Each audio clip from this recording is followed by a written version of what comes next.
Prieteni, bună seara!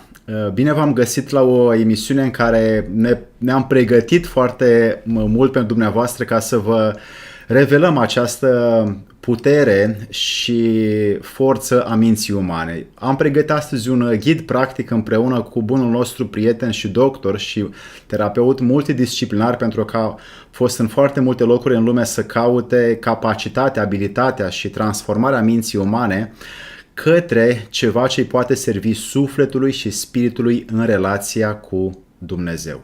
Ei bine, noi nu vrem să ne vindecăm mintea ca să ne dăm mari, ca să avem vanitate, ca să avem un ego, ci vrem să ne ajutăm de minte, să ne amintim constant cine suntem și să folosim toate atributele și capacitățile ei ca să ne conectăm unii cu ceilalți și de divinitate. Adrian Cranta, bună seara!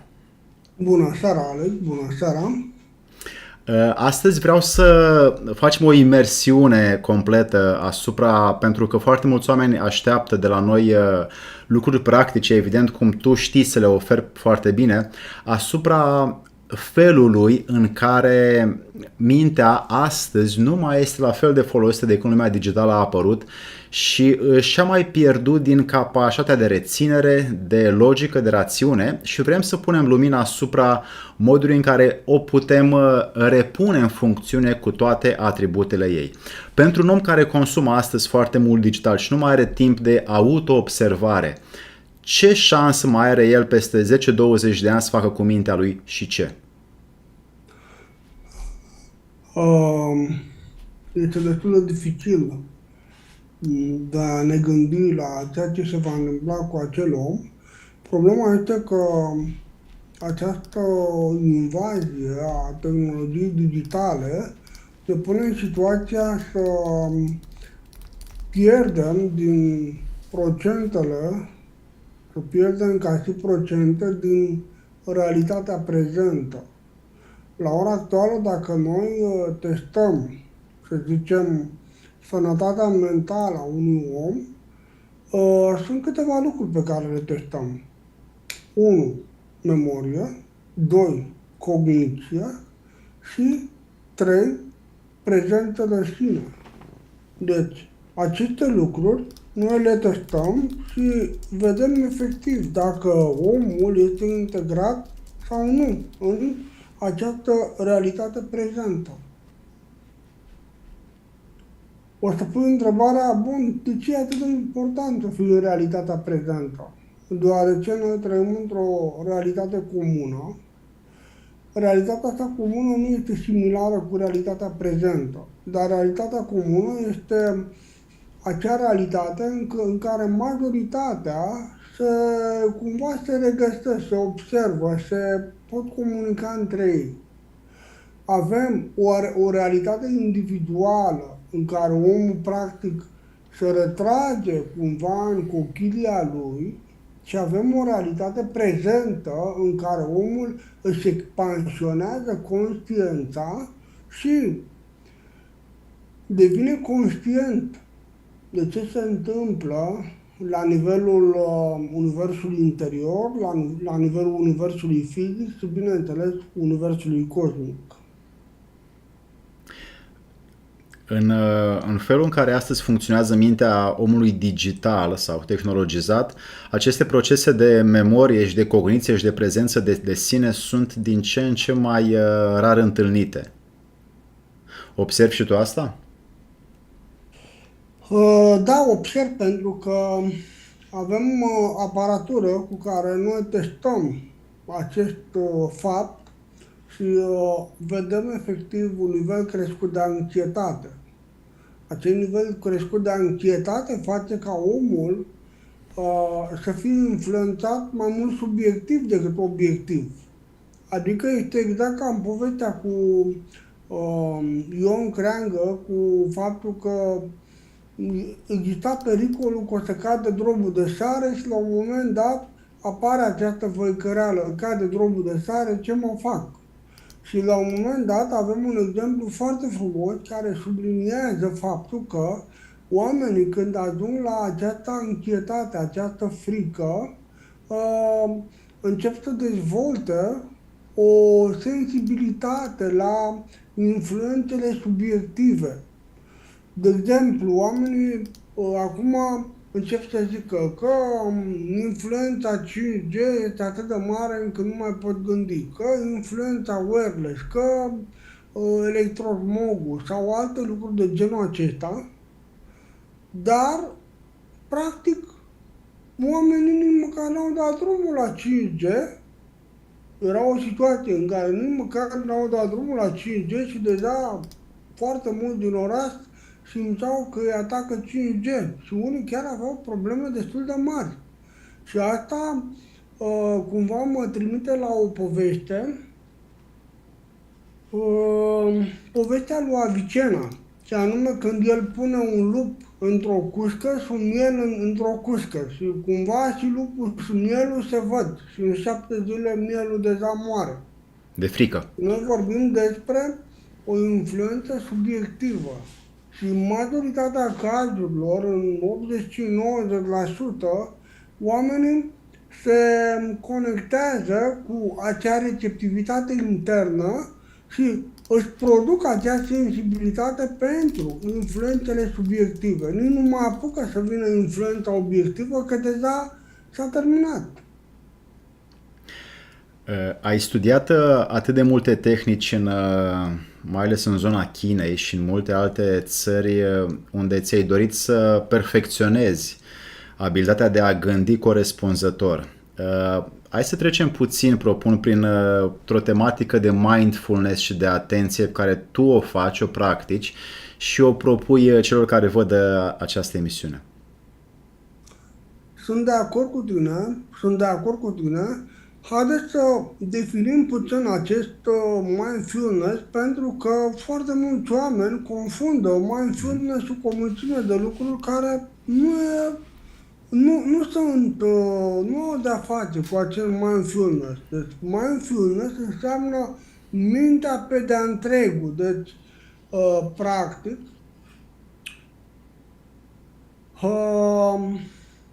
orice exercițiu care cere atenție și prezență în totalitate, practic contribuie la o mai bună gestionare a acestei realități prezente. Deci, orice exercițiu care atrage mai multe din simțurile pe care noi le avem într-o anumită direcție, pur și simplu ne ajută să ne calmăm mintea și să ne reducem stresul. Și, practic, aici este tot secretul. Că toată media luptă pentru cel mai important lucru din ființa noastră. Cel mai important lucru din ființa noastră este atenția noastră. Atenția noastră. Și de aceea noi trebuie să ne gândim cum să facem ca această atenție a noastră să fie cu noi măcar 8 ore. Adică 8 ore să nu ne risipim aiurea. Și asta înseamnă a face un program. Până în ora 7 dimineața nu deschizi nici știri, nici media, nimic. Ești interesat doar să fii fixat pe tine, pe ceea ce faci tu, pe meditația ta, pe tehnicile de întindere, de stretching și atât. Deci, când noi vorbim de mindfulness, noi vorbim de 1. A fi atent la respirație e un exercițiu de mindfulness.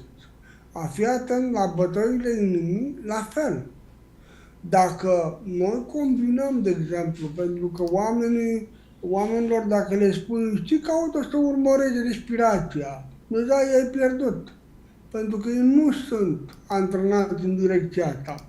Dar, în schimb, dacă îi dai o jucărie și îi spui, uite, vezi butonul ăsta de aici, da, când corpul tău inspiră, apasă pe el.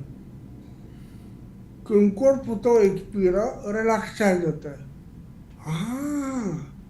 Și dându-i acel buton, practic îl implici într-o acțiune mecanică, o acțiune fizică, Și, dintr-o dată, mintea lui este atentă că trebuie să apese pe buton atâta timp cât inspiri.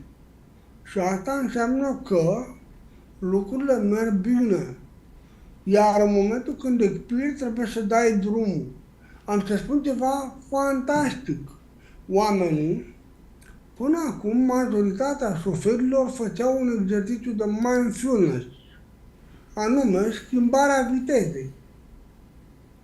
Mult timp m-am întrebat de ce 85% din accidente se întâmplă la cei care au cutie automată. M-am întrebat, dar de ce? Pur și simplu nu mai sunt conectați cu mașina.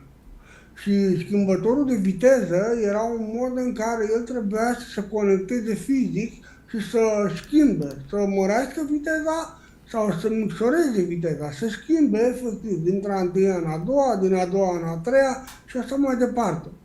Practic, făcându-se acest schimbător automat, ei nu mai sunt conectați, ei sunt doar la o linie șerpuitoare care pe mulți adoarme.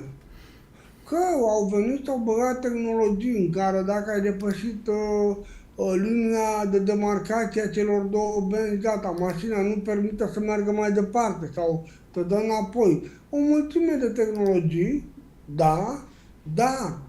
da, omul devine conservă. Și atunci, de aceea este în Asia, dar și în America. În America, oamenii deștepți cumpără copiilor lor mașini care încă au schimbător mecanic. Manual. Manual, da. Pentru că este important primii ani să-ți formezi acest reflex și să fii prezent, adică mintea, simțurile, mișcarea, toate să fie conectate în acest mindfulness. Și eu am început să stau de vorbă cu tinerii și în momentul când le-am explicat au zis, primele două mașini le-am făcut praf. Până la urmă, taică-mi s-a supărat, nu mai luat nimic. Mi-a dat un hârp de mașină, n-are nici măcar viteză automată, schimbător automat de viteză, dar n-am lovit-o. Au trecut 2 ani și n-am lovit-o. Și mă întreb, dar de ce? Da. A fost mai atent.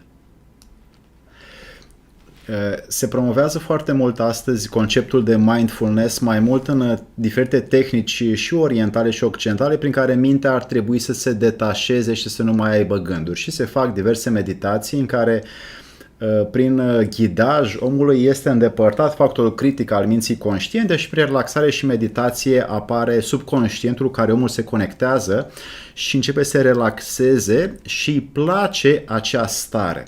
Ulterior, el crede că de fapt așa ar trebui să-și trăiască viața și nu mai judecă printr-un filtru analitic experiența din față și nu mai decide coerent. Cum vezi acest lucru? Am să spun ceva. Am stat mult timp în China, am stat și mult timp în Rusia și în Thailanda și în Himalaya, dar vorbind de China, oamenii care intră la Templul Shaolin, prima dată ei sunt antrenați în cea mai importantă stare și anume beta. Beta. A fi cu totul în beta, gamma 1, gamma 2, gamma 3. Adică vigilență. Un an, 2 de practică a meditației beta. Meditația beta ce înseamnă? O stare specială în care îți mărești conștiința pentru a fi conectat cu tot ceea ce se întâmplă în jurul tău. Și asta e important. Deci, în momentul în care tu îți mărești conștiința, de-abia pe urmă apare starea în care îți retragi simțurile și, retrăgându-și simțurile, te duci și plonjezi ușor în alfa, în teta și apoi ușor teta-delta. Dar au cu totul un alt concept, pentru că un om antrenat la Shaolin are o super conștiență, o super vigilență, iar un om antrenat în Occident care zice că trebuie să cobor în tine, să dor pe tine, să dor pe tine, ce faci? Oricum omul nu este în beta. Omul este un plutitor între alfa și teta.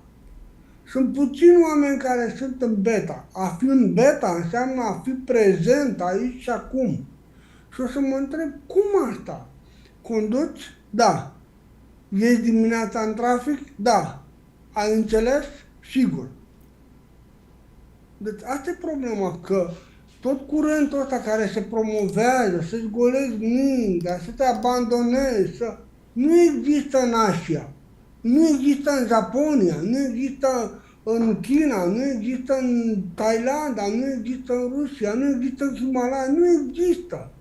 În Nepal, de exemplu, în zona Nepalului și zona mongolă, tinerii noviți, ca să zic asta, sunt puși în situația să asculte cum picură o picătură de apă în apă și să mărească atenția și să-și dea seama cât de mult se întinde unda pe suprafața apei și să scade nivelul de luminozitate până când el ajunge să perceapă la foarte puțin lux lumina. Mi-aduc aminte de artele marțiale, când noi nu eram antrenați și la un moment dat, după antrenament, se făceau cumite, adică lupte libere cu partenerul. Și mi-aduc aminte de acel sensei extraordinar, și anume că începea să stingă luminile. Erau lumini și apoi stingea o lumină, luptai, mai stingea încă una, mai luptai și pe măsură ce se înduneca în sală, trebuia să fii din ce în ce mai atent. Era pericolul, era atenția, era în ceea ce se numește beta wave. Adică el fusese antrenat de către atașatul cultural al ambasadei Coreei de Nord și a avut parte de o practică extraordinară, adică practicile tradiționale din artele marțiale. După care urmărea fluxul lunar. Luna începea de la lună plină și apoi treptat în fiecare zi luna începea să descrească și luminozitatea descreștea. Deci avea o perioadă în care trebuia să te acomodezi destul de repede și noi vorbim de ceea ce se numește capacitatea de adaptare. Deci, nu se pune problema să stai și te abandonezi. Asta e o poveste că asta cere piața, să stai în zona de confort, să te abandonezi. Dar nu se pune problema asta. Din contră, se pune problema cum să îți creezi un nivel de dificultate crescut și în același timp să poți să mărești starea de liniște și control. Adică nu stai, ador, mai dor pe tine, mai te trezești, iar nu e cald. Poate că ceea ce spun supără, dar e mai bine să vă spun lucrurile astea și să fiți supărat o zi, două, trei. Am avut, când am făcut serialul Shaolin, am început cu prima învățătură a Shaolinului, și anume somnul. Și am spus că Shaolinii trebuie să doarmă foarte mult. Au perioade în care dorm 12 ore, până la 16 ore de somn. Pentru că ei trebuie să dezvolte și să repare în corp și să dezvolte conexiuni neuronale la un nivel de complexitate foarte mare. Iar lucrul acesta nu este posibil în situația în care el doarme 6 ore, 7 ore. Asta nu se poate. Corect. Și atunci ai nevoie de somn mult mai mult. Dacă noi vorbim de valoare, vorbim de performanță, uitați-vă la Ronaldo. Doarme 12-14 ore. Federer doarme 12-14 ore. Deci oamenii ăștia sunt competitivi pentru că ei au înțeles că somnul este cel mai la îndemână medicament și că el poate să refacă totul. Da! Asta a fost atunci când eu am lansat primul episod au fost mulți care n-au înțeles, au zis, vai, blasfemie, flări în biserică, cum Saulini care nu dorm niciodată. Ei spuneau din ce credeau, eu spuneam din faptul că am stat acolo, m-am antrenat acolo. Și în momentul ăla am zis să fiu relaxat, pentru că ei nu înțeleg. A trecut timpul și au început să înțeleagă. Acum am scriu. Uite, n-am știut, uite, am crezut altceva, uite, erau unii care ziceau că Saulinu nu dorm niciodată și că asta este calea către performanță. Mă rog, au fost super ok, că au spus, au recunoscut.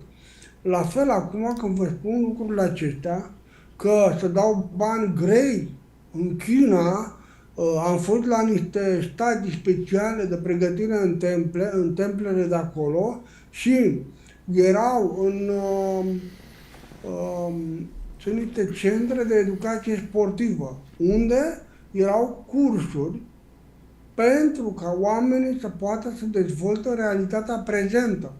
Cum crezi că făceau ei treaba asta? Prin ce? Pur și simplu erau pus să urce pe niște scări foarte subțiri, pe funii, să se balanceze, să prindă tot felul de lucruri, să meargă în echilibru și dura 3 luni și jumătate. Și când am... Gata. E perfect. Da. Da? O secundă.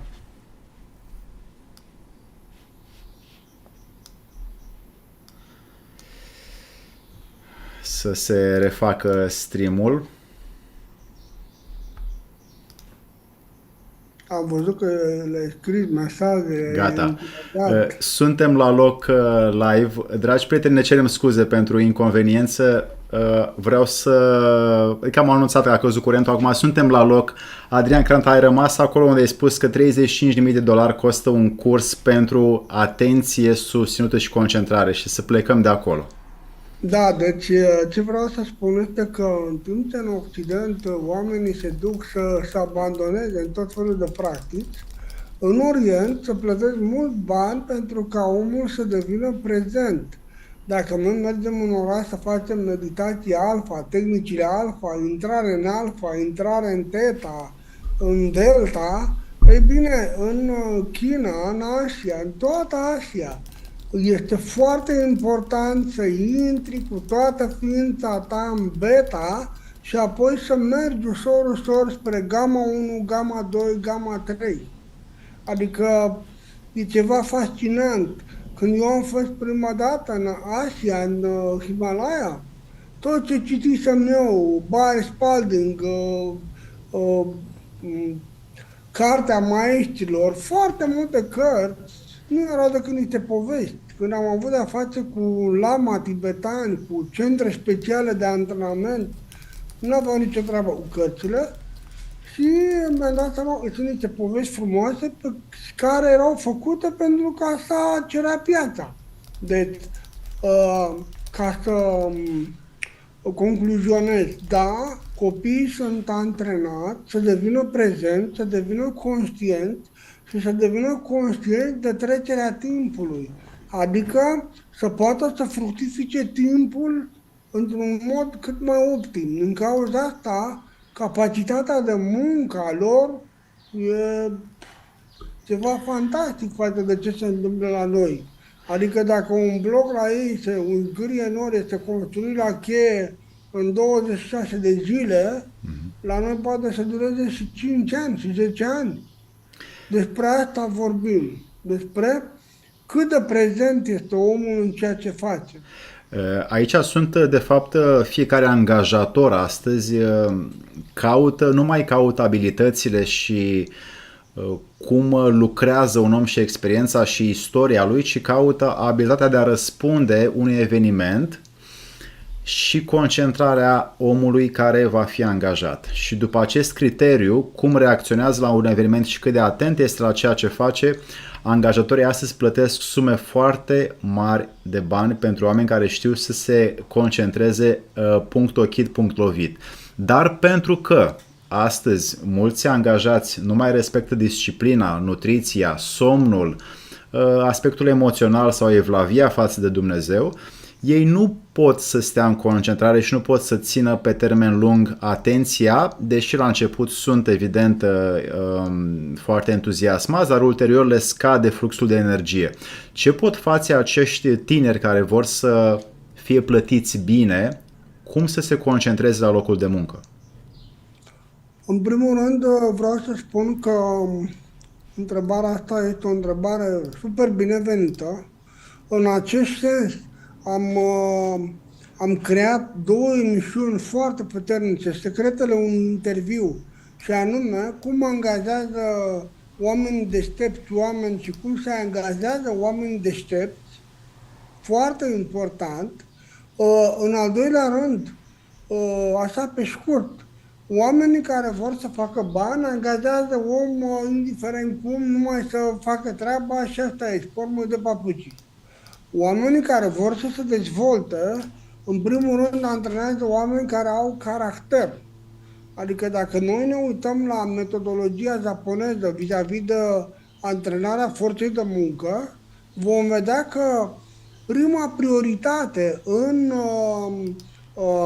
în angajare, prima prioritate este caracterul omului. Și după care ei pun problema, am stat de vorbă cu oameni de acolo și mi-au spus doar atât. Păi dacă nu are caracter, cum pot eu să-l las să intre în secretele firmei? Pentru că mi-am dat foc la valiză. Și cumva au dreptate privind situația asta. De aceea spun că este foarte important să urmăriți pe canalul meu de YouTube secretele unui interviu. Este un cumul de informație foarte puternic care te învață cum să-ți găsești munca potrivită în acord cu ritmul tău, cu modul în care te poți dezvolta, poți să dezvolți genialitatea din tine, adică să poți să te dezvolți ca om, nu pur și simplu un robot, nu, pur și simplu ca om. Și asta e important. Și dacă noi înțelegem acest aspect, atunci lucrurile vor merge bine. Dacă nu, pur și simplu ne trezim că suntem miștoviți. Aș vrea acum să punctez niște lucruri despre mindfulness. Mindfulness înseamnă atenția conștientă. Este practica de a fi prezent cu toate simțurile și conștient de momentul actual, acceptându-l fără judecată. Deci observi, creierul este observatorul, mintea inimii este conștiința, deci creierul este observatorul, mintea inimii este conștiința și mintea abdomenului este conștiința. Deci, foarte important,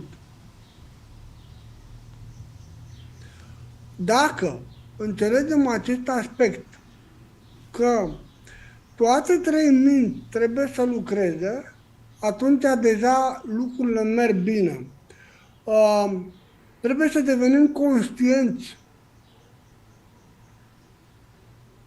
de faptul că a fi prezent înseamnă a putea construi viitorul. A sta în trecut înseamnă a fi mereu conectat cu dorințele tale.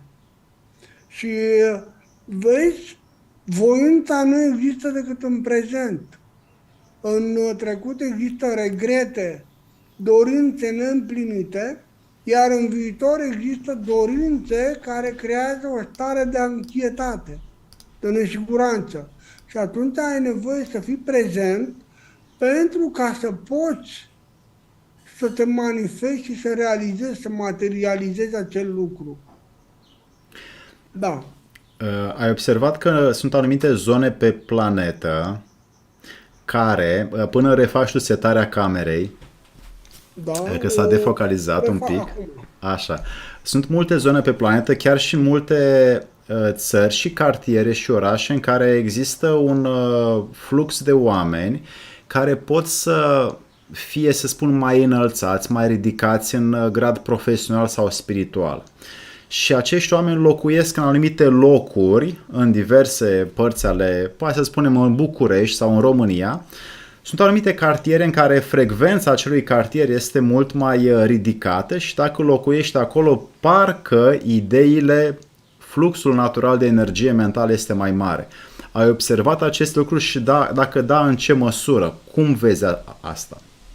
Profesorii mei îmi spun așa că un oraș este împărțit în 8 sectoare. Este împărțit în 8 sectoare și sectorul de centru, adică 9, în practic 9 sectoare. Există sectoare care sunt prielnice pentru afaceri, adică doar pentru afaceri. Muncitori. Da, nu muncitori, pentru afaceri, adică oamenii aceia Pentru care afaceri, stau ok. acolo sunt orientați spre a face bani, indiferent de altceva, nu interesează altceva, doar interesează să facă bani și să se dezvolte, doar atât, ca om de afaceri. Există sectoare care sunt predispuse să te dezvolți ca om de cultură, adică oameni care, efectiv, frecvența de acolo îi încurajează să își dezvolte partea culturală. Există sectoare dintr-un oraș care sunt foarte bune pentru partea spirituală. Dacă vrei, de exemplu, să devii un lider în politică, e simplu. Ia-ți o casă pe undeva unde e lângă o clădire a guvernului, undeva unde să ai parte de energia specifică a acelei inclinații spre care tinzi. Dar dacă tu vrei să dezvolți partea spirituală, atunci stai departe de zona aceea. Dacă tu vrei să dezvolți, de exemplu, ai obosit. Ești un om care nu mai are acea energie a tinereții la 20, 16, 18 ani și ai o casă chiar vis-a-vis de școală. Deja este foarte obositor pentru tine. Dar dacă tu ești un tânăr și ai o energie debordantă și vrei să faci atât de multe lucruri și ai în fața ta un cimitir, cum deschizi fereastra, vezi cimitirul, e foarte multă energie in acolo și atunci ea te va stagna, în sensul că te va liniști. La fel se întâmplă și când ai o biserică lângă tine. Cimitirul, biserica generează mult timp și energia asta este propice pentru oamenii care vor să stea liniștiți, să fie liniștiți, nu mai au atâta energie de consumat. Deci, în funcție de momentul vieții, poți să te duci ca să poți să menții starea de bine spre acea frecvență care te hrănește pe tine. Dar dacă vrei să fii un om spiritual, caută zone specifice acelei frecvențe. E foarte important.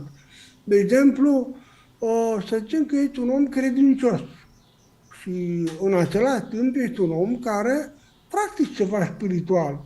Și să zicem că te interesează Mănăstirea Cernica. Și pui harta, te uiți. Unde e Mănăstirea Cernica? Este un centru spiritual puternic pentru București? Da, este. Atunci, mergând mai departe, prin studiu vei observa că zona din direcția respectivă este o zonă predispusă spre a încuraja, a hrăni oamenii care caută un loc special de putere pentru ca să se antreneze. Dacă pe tine te interesează să fii, de exemplu, nu știu, o celebritate, atunci te duci și vezi unde oamenii se agită pentru faimă, vor să fie, să pară Dumnezeu. Și atunci te duci și vezi unde e cartierul ăla, aha, acolo. Și atunci te duci acolo și, da, o să-ți încurajeze această tendință. Deci, sunt zone și zone. Nu degeaba oamenii, indiferent cum ar fi, ei caută la un moment dat să plece în pelerinaje în locuri sfinte, în locuri spirituale, la Prislop, la sâmbăta, la, eu știu, curtea de Arges, deci în locuri spirituale, locuri de putere. Foarte important asta. Foarte important. De exemplu, noi ce suntem? Suntem o uniune a trei principate. Fiecare principat are o anumită psihologie a lui. Moldova, Ardealul și țara românească. Fiecare are o anumită psihologie. Fiecare are o anumită tradiție. Da, avem și multe lucruri comune. Dar în momentul când pleci într-un loc, într-un alt loc, trebuie să vezi. Pentru un om care este foarte dinamic. Păi dacă pleacă în Ardeal, ori se îmbogățește, ori înnebunește. Pentru că dacă nu poate să se conecteze la locul de acolo și să intre în ritmul de acolo, atunci la un moment dat începe să se enerveze în trafic, în munca pe care o face de toate zilele. Și atunci este important, dacă el vrea să devină bogat, da, poate, dacă stăpânește energii, el va avea o viteză atât de mare de execuție și mișcare și gândire, încât pur și simplu va trece ca vântul, va fi ca un fel de maglev față de un personal. Nu jignesc pe nimeni, pur și simplu. Când eram în școală, noi am învățat despre psihologia diverselor zone din România. De exemplu, în Moldova. În Moldova, dacă ești un tip romantic, ești un tip cu suflet, care tot este o romanță, viața ta este o romanță, e perfect. Dar dacă ești un tip foarte pragmatic și te duci în Moldova, la un moment dat nu mai poți să rezisti acolo. La fel, dacă ești un tip care îți place să fii boem, așa, până te miști, până au plecat și tramvaie și te-ai dus în sud, păi acolo oamenii sunt foarte iuți. Să zicem, țara românească, zona Banatului și Craiova, toată Oltenia. Va fi dificil pentru tine să supraviețuiești acolo, pentru că acolo totul se mișcă repede. Oamenii înțeleg intuitiv o mulțime de lucruri. Da, există și tensiuni, ca peste tot. Eu am crezut, de exemplu, asta a fost gândirea mea acum vreo 40-50 de ani, mă gândeam, Doamne, Elveția, îmi plăcea Elveția că aveam un prieten care avea un câine San Bernard și pentru că îmi plăcea câinele ăla cât de drăguț era, cât de docil și blând și bun și am început să studiez despre el și am zis, Doamne, înseamnă că locul de unde vine câinele ăsta e un loc al liniștii, e liniște absolută acolo, oamenii sunt ca în paradis, ca în rai.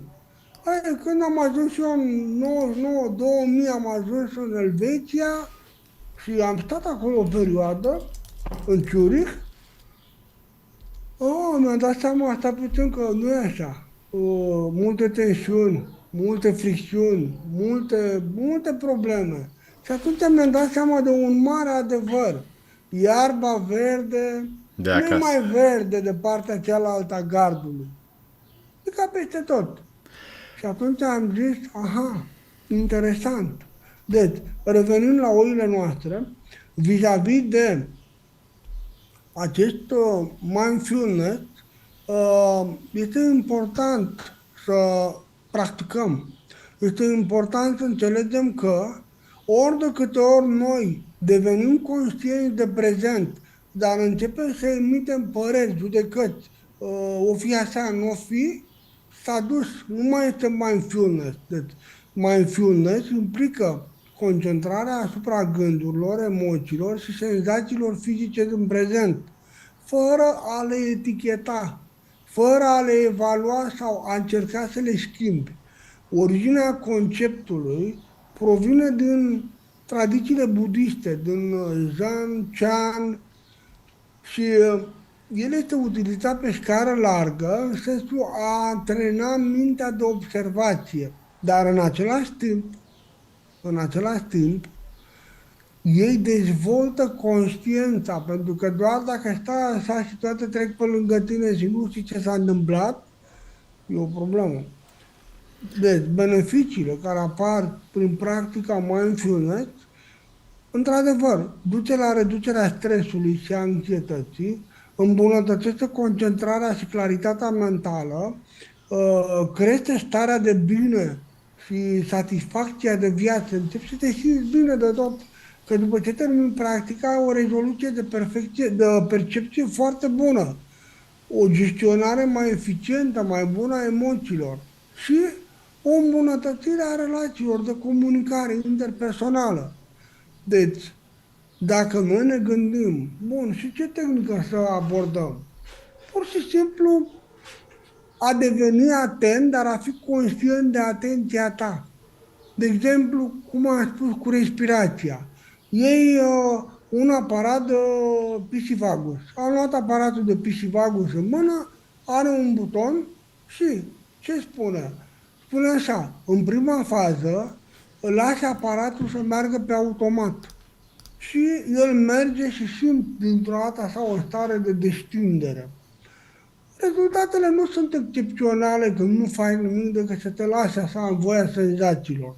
Rezultatele merg până în 30-40% din total. Când ai luat aparatul și zici, ok, trec la nivelul 2. Nivelul 2 ce înseamnă? Urmărești corpul când respiră. Și când el inspiră, tu apeși pe buton. Și din dată aparatul de drumul la un curent care începe să stimuleze și să ridice tonusul vagal. Când corpul expiră, tu dai drumul la buton. Și lucrul acesta face ca rezultatele tale să crească până în 60%. Deci fuziunea dintre minte, prezent și mașină poate să dea rezultate foarte bune. Da. Și în momentul când treci la nivelul 3 și zici, ok, sunt conștient de respirația mea, sunt conștient de faptul că țin acest aparat în mână și vreau să sincronizez inspirul cu expirul. Și urmăresc, ia să vedem cât timp inspir eu, cât îmi ia. Păi, 1001, 1002, 1003, 1004, 1005. Aha, bun. Cât timp expir? 1001, 1002, 1003, 1004, 1005. Ia să fac eu inspir 5, expir 5. Și pui mâna pe aparat, pe buton și apeși. Până la 5 inspir, ți-ai apăsat. Până la 5 expir, relaxezi butonul, deci nu mai apare stimulare. Rezultatele sunt fabuloase, adică cel mai neîndemânatic om obține 75% din beneficii. Majoritatea sunt 95%, 80-95%, majoritatea. Acum tu o să mă întreb, bun, și dacă eu îmbunătățesc tonusul vagal, ce se întâmplă? Scade anxietatea. Dacă eu îmbunătățesc tonusul vagal, ce se întâmplă? Nu mai stau să pierd atâta timp cu exercițiile de mindfulness. De ce? Pentru că în momentul când conștiința și unitatea de timp, respirația și mașinăria respectivă care vine cu o stimulare externă, când apare această echipă de lucru, atunci rezultatele mele într-o singură ședință echivalează cu rezultatele a 10, 20, 30 de ședințe de mindfulness. Păi și cum îmi dau seama de treaba asta? Prin măsurare. Noi măsurăm. Putem să măsurăm tonusul vagal. Putem să măsurăm activitatea nervilor, activitatea hormonală. Și ce faci dacă ridici tonusul vagal? Păi vagusul se ocupă în principal de sistemul cardiac. Reglezi problemele legate de sistemul circulator și cardiac. Se ocupă de digestie. Reglezi problemele legate de digestie. Eu știu, balonări, indigestie, probleme cu sistemul digestiv, problemele cu eliminarea, cu excreția, cu micțiunea, toate se reglează, cu ciclul menstrual, durerile premenstruale, toate astea se rezolvă. Da. Și, foarte important, ordonezi modul cum se generează hormoni. Și asta este extraordinar. Și hormonii de creștere și factorii de creștere care de fapt stimulează energia în celulă, în mitocondrie și înseamnă noi secunde adunate la viață. Da, hormonii de creștere au o specificitate aparte în acest proces. Pentru că în momentul în care noi scădem cortizolul, să zicem ca bărbați crește testosteronul, automat noi începem să producem mai multă masă oseasă. Deci în medical se spune, încă se mai spune, nervii nu se pot regenera. Mulți oameni au rămas prinși în trecut. De aceea trebuie să ne actualizăm informațiile și să înțelegem că este cu totul altceva decât erau lucrurile acum 10 ani, acum 20, 30, 40 de ani sau 50 de ani. Deja multe lucruri au evoluat. Foarte multe tehnologii care în perioada anilor 40-50, oamenii ziceau, mambo jumbo, nu? Acum sunt deja validate științific. Și asta contează foarte mult. Adrian, multe mărturii de la, cred că sute de oameni până acum am auzit, în care au avut prescripție medicală să scadă colesterolul și oamenii au renunțat foarte repede și fără să se gândească la colesterol și n-au mai mâncat grăsime aproape deloc și creierul lor a început să aibă diverse defecțiuni, printre care diverse boli neurodegenerative de multe straturi și nivele. Și în principal colesterolul știm astăzi, adică probabil noi doi știm și oamenii care ne ascultă, că este în partea lui de grăsime solidă mai ales necesar funcționării cerebrale la un nivel chiar foarte înalt. De ce astăzi s-a ajuns să se îndepărteze colesterolul din alimentația omului de rând și omul după o vârstă nu mai are capacitatea de a reține și nici nu mai are, ajunge dement, debil, schizofrenic, Alzheimer, Parkinson și alte boli care nu existau până acum 40-50 de ani în lume. Dar de când colesterolul este evitat, creierul nu mai hrănește mielina nu mai produce acele lipide în creier și creierul ajunge să se dezintegreze încet, încet, strat cu strat. Ce se poate face aici? Dragul meu, povestea cu colesterolul este extraordinară. Deci când eu mă uit la o mașină, cândva am avut de-a face cu partea asta de mecanică. Mă uit la filtru și la ulei. Când eu mă uit la un om, mă uit la ficat și mă uit la sânge, la aceste mașinării umane. Și procesul de creare a colesterolului nu e altceva decât un proces prin care ficatul încearcă să se vindece, să se curețe. Este foarte important să înțelegem lucrul ăsta. Colesterolul stă la baza, deci colesterolul, colesteraza, noi avem această colesterază și aromatază. Aceste două procese produc hormoni, dar cu totul diferiți, adică particularități diferite. Noi avem nevoie de grăsimi și colesterol pentru că stă la baza creierii hormonilor. Dacă noi zicem, nu mai gata, vreau să scap de colesterol, păi vei avea probleme foarte mari. Deci, hai să recapitulăm un pic. Ficatul are câteva funcții. 1. Se ocupă de procesarea hranei digerate, astfel încât să poată fi folosită de corp pentru a produce noi celule și pentru a menține lucrurile în funcțiune. 2. Se ocupă de scoaterea toxinelor în afara corpului. 3. Se ocupă de controlarea sistemului imunitar, astfel încât infecțiile să fie sub control. Deci, foarte important. Deci, colesterolul este un element esențial. Dacă ficatul este bolnav, aceste funcții vor fi perturbate și apar bolile cronice. Dacă noi cum îmbolnăvim ficatul? Prin faptul că aducem în noi grăsimi parțial hidrogenate, cum ar fi uleiul de rapiță. Uleiul de rapiță, care e atât de mult băgat în față, la ora actuală nu se mai consumă în vest. Și deja ei au înțeles, dom'le, ăsta la început a fost ulei industrial, pentru utilaje, pentru mașini. Că s-a încercat varianta asta, asta e, bet. Când ficatul se înfundă cu deșeuri, deoarece membranele sunt făcute din plastic, el încearcă să se curețe singur cu ce? Cu colesterol. Un colesterol mărit înseamnă că ficatul încearcă să se curețe singur. La fel cum curățați filtrul de la aerul condiționat.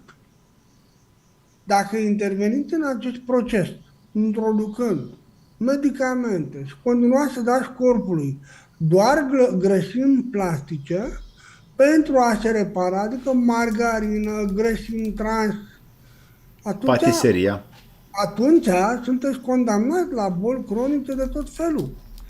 După ce ficatul se curăță și se repară, restul corpului poate să înceapă să se vindece. De aceea ficatul este cel mai mare laborator al nostru.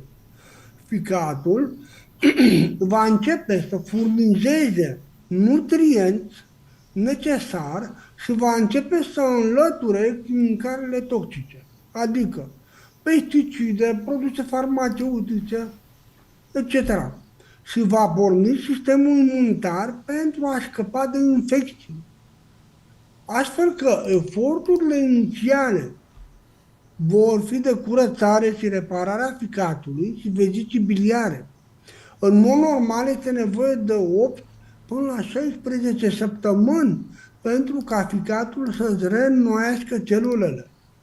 Așa că, dacă vorbim despre factorul principal al deceselor din Statele Unite, din Occident în general, este reacția la produsele farmaceutice. Deci este o problemă încadrată în așa zisele boli iatrogene. Dacă stai să asculți reclamele, la un moment dat începi să zici, dar poate fi adevărat.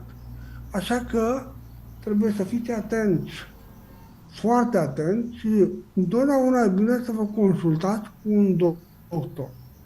Și aici este o adevărată loterie, pentru că trebuie să găsiți un doctor deschis, un doctor bun, adică un doctor care să fie, cum să spun, tot timpul la curent cu ultimele noutăți. Și asta e important. Deci, toate aceste toxine care vor fi eliminate de ficat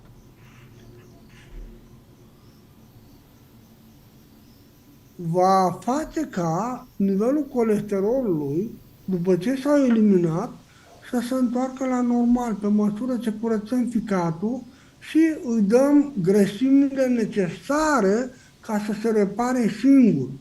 Ficatul se repară prin grăsimi. Am avut de curând o prezentare foarte puternică despre bioimpedanța. Bioimpedanța, compoziția corpului. Și în același timp, foarte multe studii făcute pe diversi oameni care păreau foarte voluminoși, foarte cu o greutate, o supraponderabilitate. Și paradoxul cel mai mare era că procentul de grăsime era sub normă. Majoritatea avea o problemă cu retenția de apă. Și asta era o mare problemă. De aceea, pentru a fi sănătoși, este important să mâncăm grăsimi curate. Nu grăsimi hidrogenate, nu grăsimi parțial hidrogenate, nu tot felul de uleiuri industriale. Da, uleiul de măsline e bun. Dacă căutați un ulei bun, cum să spun, crescut în condiții super eco, bio, poate să ajungă la o sumă destul de mare, poți să dai și $200 pe litru, dar poți să și găsești ulei la 200-300 de lei, 400 de lei, ulei curat. Dar uleiul de măsline curat pișcă la limbă, e verjul, e destul de gros, adică are un anume miros și toate acestea pentru un om care nu a fost educat, eu nu pun gura pe așa ceva. Da, dar poți să ai probleme mari. Deci, când vrem să vindecăm ficatul, nu mai mâncăm alimente prăjite, brânzeturi, lactate în restaurante, deoarece aproape întotdeauna acestea sunt făcute din uleiuri parțial hidrogenate. Deci, trebuie să te gândești. Acum nu zic, e un tip, Brian Johnson, care în prima parte a vieții a luat-o de la zero, a ajuns un miliardar și în final a zis, bun, și am ajuns aici, ce fac mai departe? Îmi fac toate chefurile vieții și vă fac praf sau fac ceva pentru umanitate și dezvolt un proiect în care să studiez partea de sănătate a corpului, nu ceea ce ni se dă nouă sau ni se împinge în față prin reclamă. Și longevitate. Ce a făcut? Poftim? Și longevitate. Da. Sunt trei etape acolo. Unu, etapa de vindecare, etapa de încetinire a îmbătrânirii și etapa de inversare a îmbătrânirii. Interesant. Deci, când noi vorbim de a intra cu colesterol normal, înseamnă a aduce grăsimi sănătoase în corp. Și rețineți, parametrii aceștia vis-a-vis de colesterol, vis-a-vis de tensiune arterială, deci toți acești parametri se modifică mereu. Dacă mă gândesc la modul cum se calcula tensiunea arterială în perioada anilor 60, 70, 80, în care se raporta la vârstă, se raporta la profesie, se raporta la zona de unde vine, e de la munte, e de la mare, e de la șez, de la câmpie. Era un nivel de complexitate crescut. Da. Deci, dacă mă gândesc că lucrurile s-au degradat cumva, da, mă gândesc perioada anilor 60-80. Între 60 și 80 era glicemia. Și pe urmă ce au zis? Las că merge și 90. Pe urmă au zis, bine mă, hai, merge și 100. Dar de fapt, când ieși din palierul 60-80, încep să apară, pierzi din calitatea homeostazei tale și atunci corpul începe să fie predispus spre boli. Da. Și când ajung la 110 deja e dificil. 120, 130, ei acum zic, 110, e normal, dar de fapt, ca să fii normal, trebuie să ajungi sub 80. Și era un tip care a fost ministrul sănătății în perioada anilor 70-80, Mincu, care a făcut un experiment foarte interesant și a zis așa, a observat că dacă reușește să țină un om cu o glicemie cât mai mult timp, între 67 și 73, deci 67 și 73, a văzut că omul acela se vindecă de foarte multe lucruri. Efectiv, se vindecă. Cât timp? 3 luni și jumătate. Ce făcea el ca să facă lucrul ăsta? Ceea ce făcea este că îi administra insulină în așa fel încât să-l tragă în bandă. Deci, să-l tragă în bandă și în felul ăsta îl menținea într-un anume echilibru. Și corpul nu mai avea de ce să investească resurse în direcția aia și avea suficiente resurse să se vindece de boli care păreau, cum să spun, nevindecabile. Omul genial. Și înaintea lui a fost un om de la care el s-a inspirat. Și acest om a fost cel care a contribuit la crearea alimentației pentru cei de la NASA, pentru zborurile spațiale. A plecat în anii 60 și ceva, a plecat în țară, în Germania și pe urmă a ajuns în America. E o poveste lungă. Deci, ca să tragem o concluzie, colesterolul este modul în care corpul vrea să se vindece. Asta e situația, asta e o realitate. Dar când noi începem să folosim îndulcitori artificiali, aspartam, plenda, zaharină, xilitol și altele care se termină în ol, atunci deja ficatul primește tot timpul impulsuri și reacționează. Acestea sunt substanțe care ne agravează modul în care neuromediatorii conlucrează împreună pentru o bună sănătate a noastră și atunci nivelul de neurotoxine crește. Deci, când folosești monoglutamat de sodiu, ce e monoglutamatul de sodiu? Este o substanță care cumva supraexcită papilele gustative. Iei o frunză de mărar, o pui pentru un pahar, iar în partea asta la altă pui dita mai snopul, celălalt pahar dita mai snopul de mărar, dar aici unde e frunza pui o linguriță de monoglutamat. Mamă, ce miros ai aici, ce gust, în partea asta la altă e fad. Dar de fapt e o păcăleală. Tu nu ai acces la nutrienții reali, e doar o păcăleală, o chimeră, un vis. Deci, foarte multe probleme. De aceea îmi place ce spunea un profesor de-al meu, spunea așa că casă dulce casă, adică templu vieții, adică corpul nostru. Și zicea, să presupunem că ai cumpărat o casă veche, în care nu a locuit nimeni timp de câțiva ani. Adică tu, timp de câțiva ani, n-ai fost conștient, n-ai fost prezent de ce se întâmplă cu tine. Dacă iubești casa asta veche și vrei să o aduci la gloria de altă dată, începi să te gândești ce faci. Dacă tu vezi corpul tău ca o casă, atunci trebuie să începi acel proces de a readuce casa la normal. Și totul începe cu somnul. Și de aici intrăm într-o altă poveste. Hai să vedem, ce întrebări mai avem? Înainte să mai intrăm la partea de somn, ne întreabă doamna Alexandrescu că știe de la tine că după 40 de ani este util să nu mai consumăm lactate și am răspuns în YouTube faptul că laptele de capră și cel de măgăriță este bun oricând și nu doar până la 40 de ani. Și m-a rugat să te întreb cum și ce alimente de lactate se consume după 40 de ani și dacă da, ce? Răspunsul pe care maestrii, profesorii mei îl dau este acesta.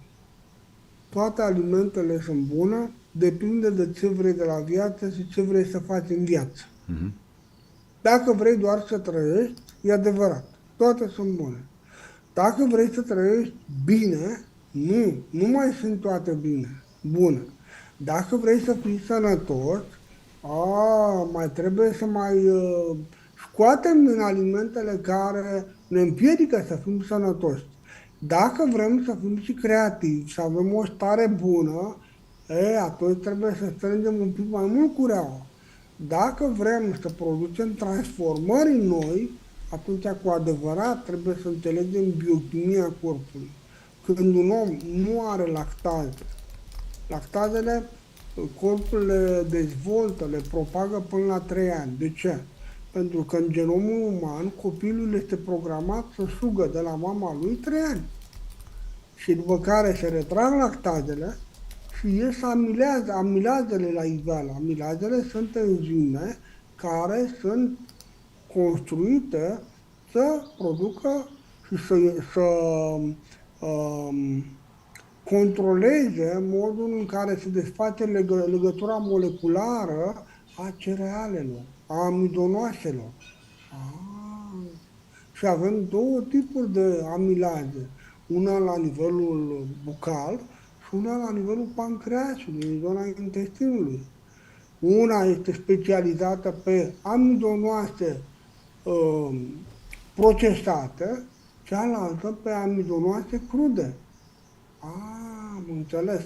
Deci, când noi vorbim de PIGU, adică tehnologia PIGU, asta e o tehnologie înaltă. Ce înseamnă? Înseamnă că oamenii au ajuns la un nivel la care vor să își reconstruiască conștiința, să o restructureze, conștiința, să producă schimbări și structurale și funcționale la nivelul corpului și atunci normal ei stau departe de cereale pentru că vor ca anumiți agenți patogeni să nu se mai dezvolte.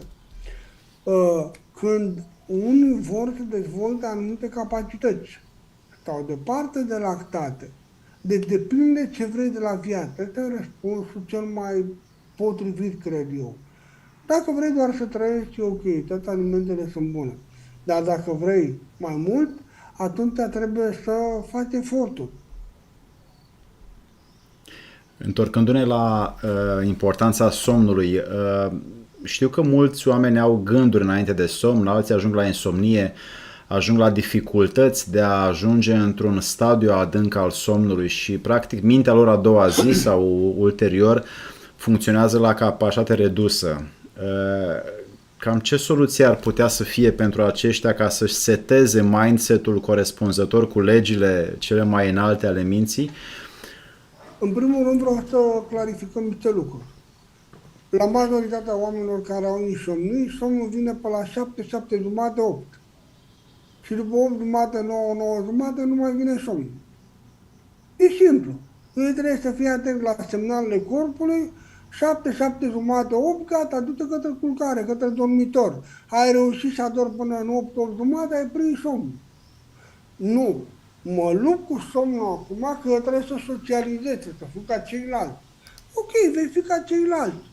Și la ora 9, 9 jumate, 10, zici, bă, hai că mă culc, dar nu mai stau.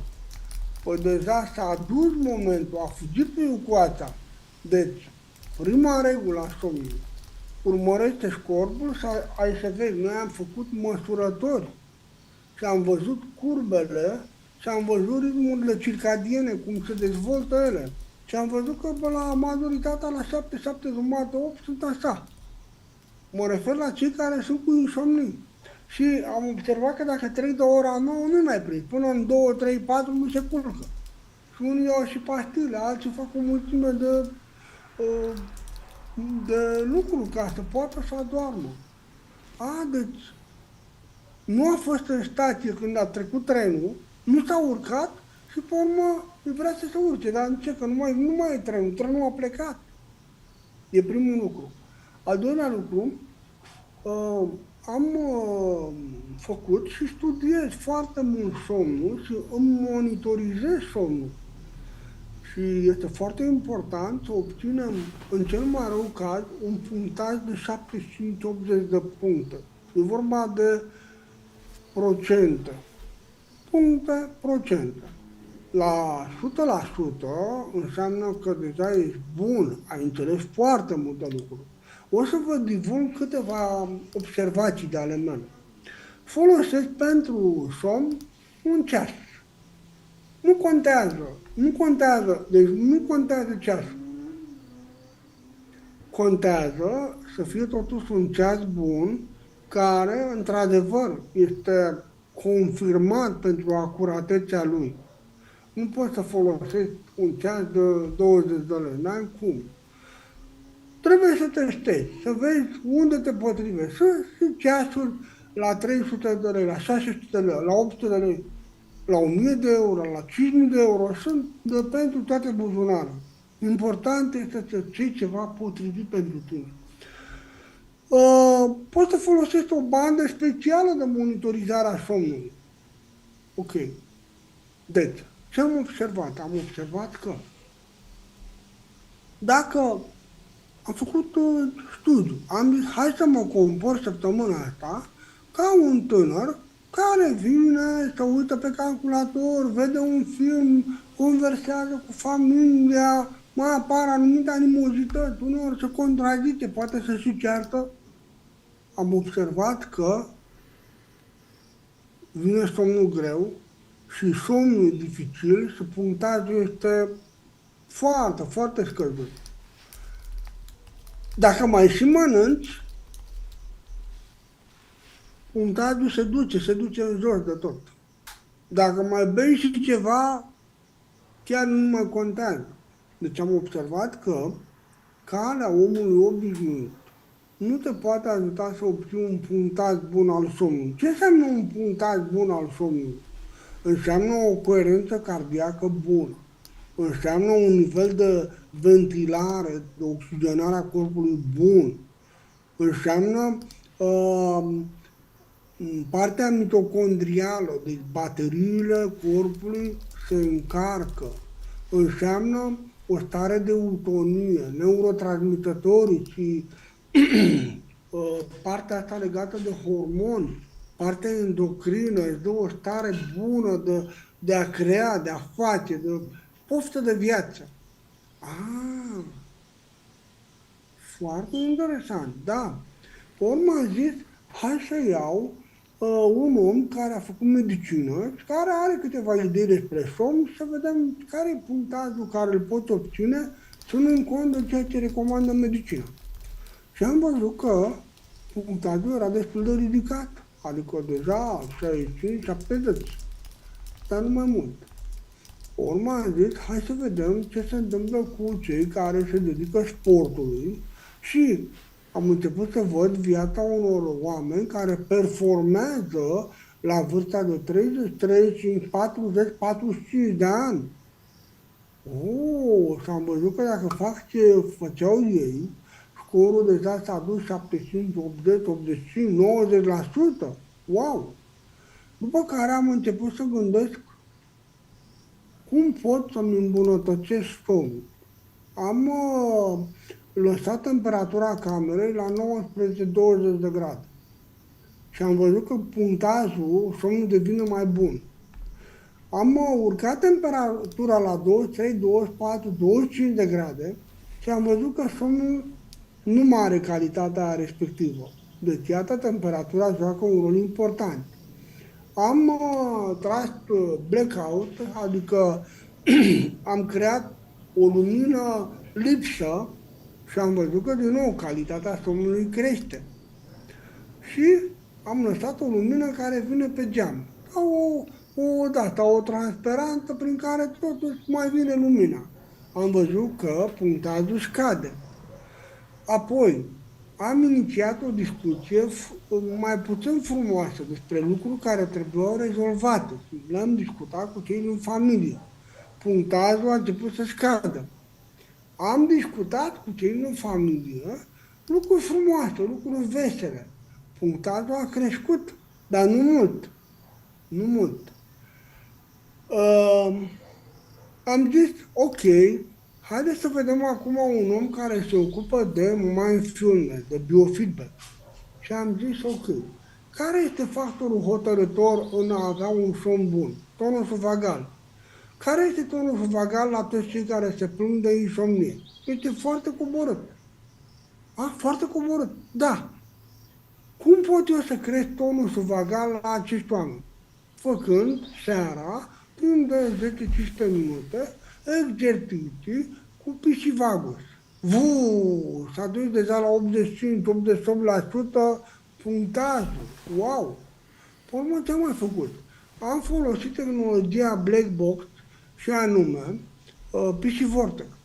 Și am văzut că deja a crescut mai mult, 93, 94, 95%. Și am zis, wow! Ia să vedem, dacă nu respect regulile de bază, dar folosesc aparatura, pot să-mi îmbunătățesc somnul? Da. Dar punctajul era 75-76. Dar dacă nu respect regulile de bază și nu folosesc aparatura, punctajul era 38, 40, 42, cam așa, cam pe acolo. Da? Deci, nu contează că dorm, nu contează cât dorm, contează cum dorm. Deci, iată, somnul este important, dar trebuie să te ocupi de el. Ți-ai spălat nasul, ai făcut spălături nazale, ți-ai curățat calea respiratorie, da. Ai încercat să nu mai bei atâta lichide după ora 5-6 ca să nu te duci sau să ai presiune pe vezică în timpul nopții? Da. Toate astea au făcut să crească scorul, să se îmbunătățească somnul. Și acum, cum să spun, cireașa de pe tort.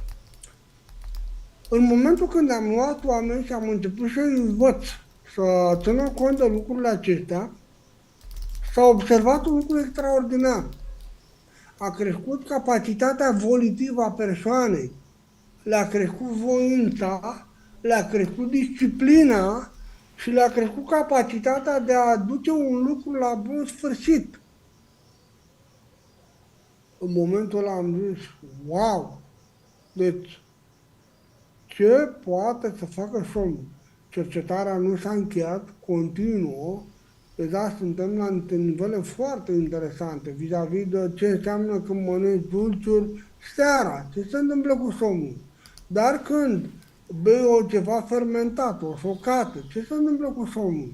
Dar când, deci tot felul de lucruri pe care le experimentăm și învățăm. De exemplu, faci un extra efort în perioada de seară, muncești, ai de făcut de dat o lucrare și vezi că scorul, da, a scăzut, imediat te taxează. Tu te simți bine sufletește, dar fizic vei resimți. În momentul în care ești amestecat așa, să te abandonezi, să nu fii prezent, apoi scorul se duce numai. Deci, iată că monitorizarea somnului ținând cont de niște lucruri simple. De exemplu, lumina mai gălbuie, mai caldă, spre portocaliu, galben, pai, portocaliu ușor, cu irizații portocalii, crește nivelul de melatonină. Lumina mai rece, mai sobră, mai spre albăstrui, crește nivelul de cortizol. Și dacă dimineața vin zorii și această lumină stimulează suprarenalele și tu dintr-o dată nu mai poți să stai pe la 6, parcă arde patul, nu mai poți să stai, te ridici. Asta înseamnă că încă suprarenalele tale sunt bune. Și seara, de la 7, 8, 9, gata, vrei să te culci. Asta înseamnă că pineala ta este super bună, pentru că produce melatonină. Deci, se poate discuta despre asta foarte mult. Un profesor de-al meu, un doctor, Titus Popoviciu, a studiat toată viața lui somn. A fost la Târgu Mureș, a scris câteva cărți bune despre somn, această parte necunoscută a vieții umane. Vă recomand. Dragul meu, tu pe 23 iunie la ora 19, acum oamenii pot să vadă pe ecran evenimentul pe care îl vei face și anume cum să recuperăm și cum să cultivăm sănătatea în puterea creierului nostru. Acest eveniment Adrian Cranta îl va pune pe site-ul pe care îl las acum pentru domniile voastre fitforlife.ro. În câteva zile veți putea să găsiți evenimentul pentru accesul și cumpărarea sa. Adrian, știu că aici vei face câteva lucruri și aș vrea să enumăr câteva ca oamenii să știe cam ce vor primi, pentru că probabil, adică e bine de menționat cam ce o să întâlnească ei în acest eveniment. Absolut. Și anume că care este partea predominantă a creierului nostru, ce înseamnă coerența neurală, care sunt, sau ce înseamnă disfuncționalitatea creierului, care sunt cei 4 perechi de lobi și rolul lor în funcționarea de fiecare zi, care sunt arile lui Brodmann și funcționarea creierului conform lui, scanarea creierului și harta personalizată și așa mai departe. Deci în acest eveniment de pe 23 iunie, care bănuiesc că pică sâmbătă sau duminică? Duminică de la ora 19. Timp de 2 ore. Va fi exact ca și data trecută la evenimentul la care ai fost, anume cu protecția. Va fi o primă parte, o descriere, o explicare a know-how-ului, deci nu va fi doar o teorie pură. Nu. Va fi o parte în care explic partea tehnică a lucrurilor, în așa fel încât în partea a doua oamenii să poată să practice cu mine și să simtă efectiv zonele care au fost slăbite la nivelul creierului și zonele care sunt puternice, vor practica cu mine și vor simți efectiv cum creierul lor se încarcă cu energie, iar în partea a treia voi răspunde la întrebări și voi răspunde la un nivel la care va fi răspuns tehnic, adică nu ce să faci, cum să faci. Și asta e foarte important.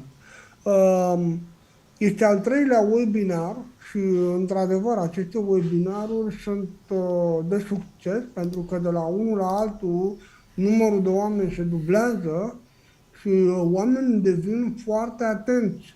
Plus că oamenii primesc acces la înregistrare timp de 6 luni de zile în care pot să practice cu mine și să revadă toate conceptele și astfel viața lor începe să se schimbe. Și asta este un lucru important, pentru că înveți efectiv, nu poți, nu e nicio problemă, te ajutăm, nu știi, te învățăm. Și dacă nu ai o educație, îți dăm prilejul să poți să fixezi aceste lucruri care să construiască educația. Mai mult decât atâta, deci această serie de webinaruri am văzut că este foarte bine primită și este încă super avantajos pentru că sunt aceste reduceri, dar discuția cu tine mi-a adus în minte o posibilitate pentru toți cei care folosesc tehnologia PC Power. Voi crea o serie de webinaruri, PC Webinar, și cât de curând voi începe cu primul PC Webinar despre folosirea PC Vagusului. Anume, cum să-l folosești, cum să te antrenezi și vei face o practică în acest webinar chiar cu mine. Ce aș putea să spun? Adrian, în acest sens, e nevoie de voință, e nevoie de disciplină. în acest sens, te rog, permite-mi ca să las site-ul tău, acum oamenii să-l vadă pe ecran, fitforlife.ro, aici este site-ul lui Adrian Cranta și în dreapta aveți un buton, un meniu unde găsiți la rubrica magazin produse despre care Adrian Cranta a vorbit în această emisiune cât și în emisiunile anterioare. Eu fac acest lucru pro bono pentru că Adrian este un om special pentru mine și nu vreau să câștig eu ceva din asta, ci vreau doar să susțin o tehnologie care văd că are în primul rând în el rezultate și după aia în oamenii pe care i-am cunoscut și din acest motiv fac această act de curtoazie ca oamenii care vor să știe de unde se iau și ce aparate se pot lua pe shop.fitforlife.ro, le vedeți acum pe ecran și de aici le puteți achiziționa. Vreau să mai zic un singur lucru. Noi acum trecem într-o schimbare extraordinară. Oamenii devin conștienți de faptul că trecem de la energie la informație. Și în viitor voi dezvolta acest subiect și voi explica de ce oamenii au nevoie de informație pentru a putea folosi energia ca să materializeze gândurile și necesitățile lor în fapte. Dragi prieteni, a fost suficient pentru această seară. Încă o dată ne cerem scuze că între minutul 21 și minutul 37 nu s-a întâmplat nimic. Am fost într-o pană de curent masivă aici în Săftica. Adrian Cranta a avut o răbdare extraordinară și ulterior ați putut să primiți aceste informații valoroase. Rugămintea pe care o am este să le verificați în propria dumneavoastră casă, viață și rutină și să nu le credeți pentru că le spune cineva de aici, eu sau Adrian sau altcineva, pentru că astea sunt propriile noastre cercetări și nu sunt ale dumneavoastră decât după ce le verificați. Adrian, un ultim gând pentru oamenii care își doresc să-și păstreze acest echilibru mental. Hai să spunem o practică rapidă pe care o pot face la serviciu, acasă, cu familia, ca să-și aducă aminte de antrenamentul mental. Există un punct, acesta, la ocult, și acest punct, dacă ori de câte ori aveți o situație în care trebuie să înfruntați o provocare trebuie să vă întâlniți cu un om cu care vă e greu să vă întâlniți. Este un mod foarte direct de a seta mintea, în sensul că, masând acest punct de 36 de ori și de 36 de ori, dintr-o dată veți disponibiliza foarte multă energie la nivelul pericardului, iar mintea va fi foarte tunată, foarte acordată cu acel moment prezent și veți putea fructifica oportunitățile care apar în acea întâlnire a dumneavoastră. Și ce mai este important, când aveți o situație în care nu vă puteți aduna, pur și simplu, țineți mâinile exact așa și degetele și căutați să fiți conștienți de cele două vârfuri de deget și doar efectiv îndepărtați ușor degetele, atât cât să puteți vedea aceste degete. Dacă faceți de câteva ori acest gest, veți ieși din acele setări negative ale minții care vă invalidează. Efectiv, de câteva ori. Odată,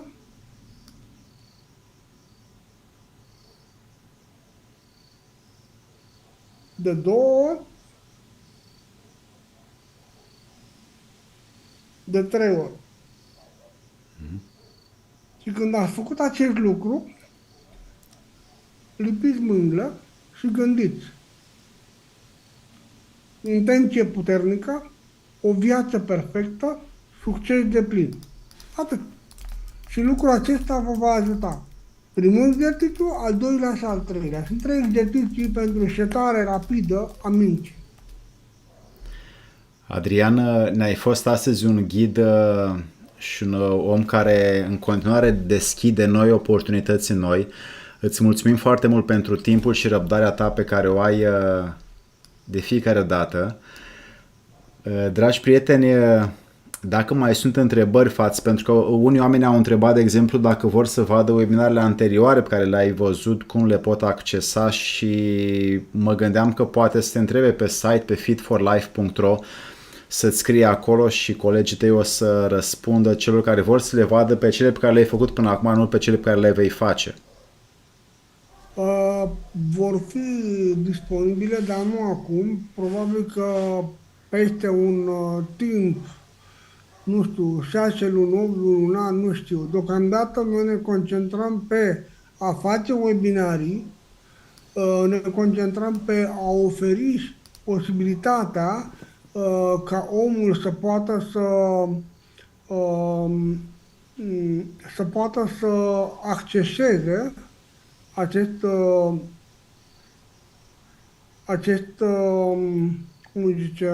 această posibilitate și să poată antrena. Și el, venind la următorul webinar, va avea întrebări și va putea să primească aceste întrebări și lucrurile să meargă foarte bine. Deci va fi un lucru foarte bun. Dragi prieteni, mulțumim foarte mult pentru timpul vostru. A fost o emisiune în care, cu multe informații prețioase, și pregătirea mentală poate să fie acum ajutată, încât fiecare va verifica rezultatele începând de mâine dimineață încolo. În cazul în care mai sunt întrebări, le puteți pune sub acest film în YouTube în coment și o să le mai răspundem de acolo, iar cu Adrian Cranta o să ne vedem cu un subiect fabulos în următoarele săptămâni. Drag Adrian, mulțumim foarte mult pentru prezența și spiritul tău harnic și muncitor, și mai departe să păstrezi această energie și informație prețioasă pentru toată lumea care te cunoaște și te va cunoaște în viitor. Îți mulțumim foarte mult! Mulțumesc frumos! Mulțumesc! La revedere, prieteni! Noapte bună! Bine, bine.